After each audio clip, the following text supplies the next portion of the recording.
So good morning. Welcome to Barry's Blades. I'm not at the shop today. I'm in my home shop, and Saturday morning. It's early, and I'm going to stay home with the family. But this morning I'm going to make relieved liners.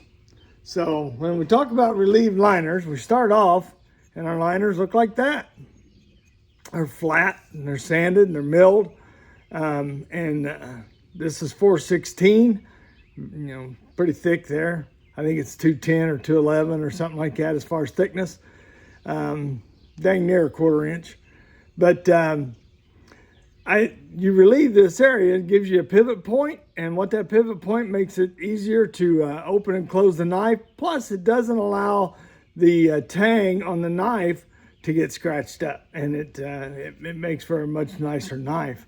And very pretty, but that's how our liners start off. And then this is what we're headed to.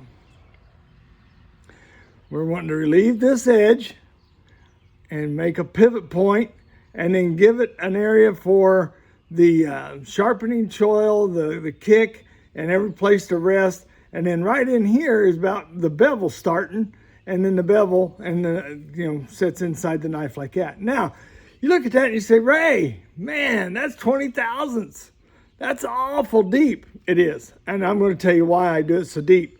Because I like to resand this.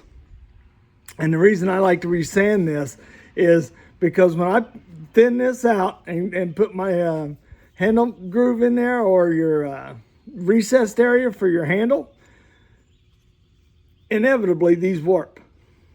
And I can bend them, I can straighten them, I can put them together, I can do all kinds of things. I just can't seem to get an absolute tight fit.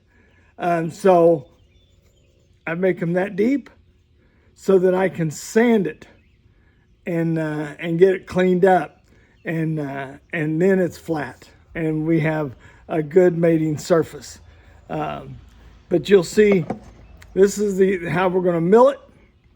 I bought me a new fixture by Brad Jansen, holding fixture, and I can't wait to use it.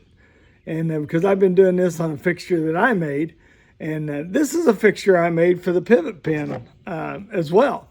And that's part of the fun. If you're building knives, you've got the ability to build your own fixtures and the way it works for you. But and unless you can afford them through Friesenhahn and Jantz and all them other guys, and I'm going to say that. I want to reach out. Theodore Friesenhahn in Texas. This guy is a tool maker. He's awesome.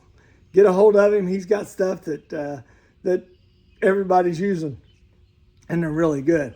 But we're going to try to do this. We're going to try to make that happen. I've already got the marks here. You probably can't see them very well, but I can see them. And that's where we'll do it. And we'll get that together. And then next episode, we'll do milling out the liners. All right, let's get this rolling.